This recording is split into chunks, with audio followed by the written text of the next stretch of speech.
नमस्कार दोस्तों। देश और समाज हित खबरों के साथ आज हम देश की सबसे ज्वलंत समस्या पर बात करेंगे, रेप। तब से जब से हम जानने वाले हुए, अखबार की कतरनों में और बैठकों में हम अक्सर सुनते रहे, यहाँ रेप हुआ, वहाँ रेप हुआ। कभी मध्य प्रदेश में रेप हुआ, तो कभी मणिपुर में, तो कभी उत्तराखंड में, तो कभी उत्तर प्रदेश के हाथरस में, तो कभी दिल्ली की निर्भया और श्रद्धा जैसे कांड हुए। ये 23 साल की उम्र तक मैं ये देख रहा हूं कि रेप नाम का शब्द मेरे कानों में इस तरह से गूंज रहा है। ये देश का एक कल्चर जैसा प्रतीत होता जा रहा है। लगातार ये पद्धति, देश में रेप की पद्धति, आज तक सरकारों ने इस रेप को इतने कठिन और इतने जटिल कानून क्यों नहीं बना पाए कि मेरे जैसा एक बच्चा जो कक्षा 8 या 9 की क्लास में रहा होगा और तब से लेकर जब मास्टर कंप्लीट कर चुका है, तब से वो बच्चा रेप नाम के शब्द लगातार सुन रहा है। हमें तो लगता है कि जो विश्व हमारे देश में क्या नहीं है, एक तो कानून व्यवस्था है, दूसरे संस्कार रोपे जा रहे हैं बच्चों में, तीसरे हम विश्व गुरु होने की बात कर रहे हैं। जब ये तीनों हमारे पास मौजूद हैं, तो फिर रेप जैसा कल्चर हमारे इस समाज में क्यों बनता जा रहा है?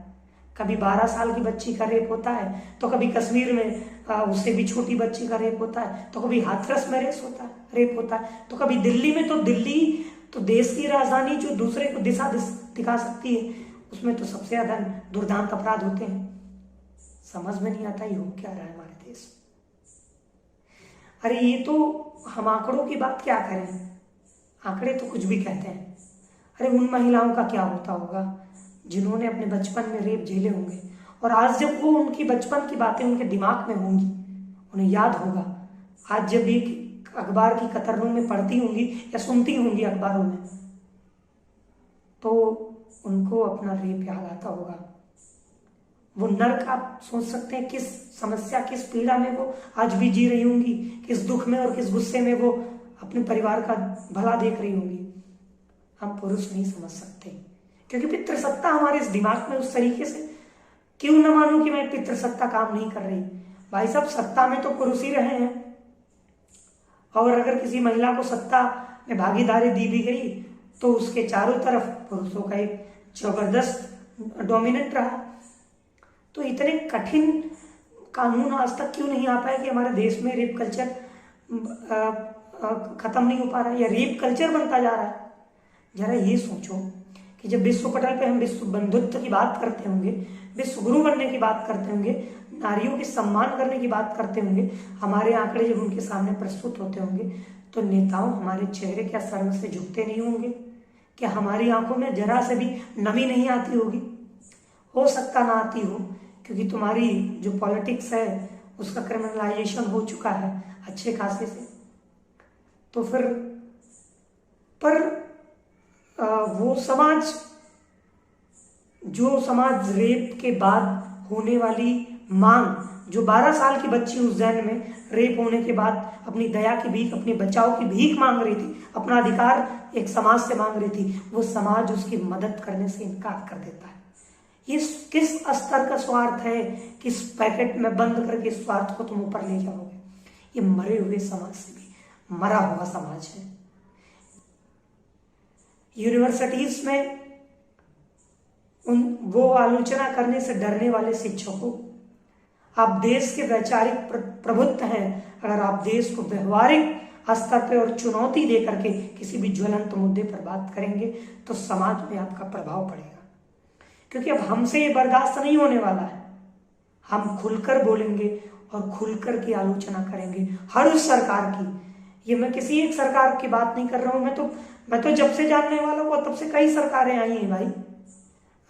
कभी बीजेपी की सरकार रही, कभी कांग्रेस की सरकार भी मैंने देखी, मैंने समाजवादी पार्टी की भी सरकार देखी, दूसरे राज्यों में भी मैंने सरकारें देखी। रेप होता आया है। ये रेप इसलिए होता आया है क्योंकि रेप जैसे इस दुर्दांत की जो मानसिकता है, जो जड़ है, वो खत्म नहीं किया जा सकता है।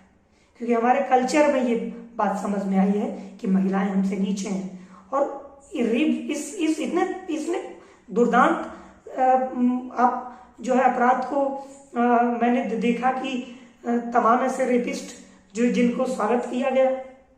क्या आप समाज को शिक्षा देना चाहते हैं? किस ओर समाज जा रहा है? हमारा भारत अब बढ़ना चाहिए, हमारा भारत अब बहुत आगे निकल जाना चाहिए।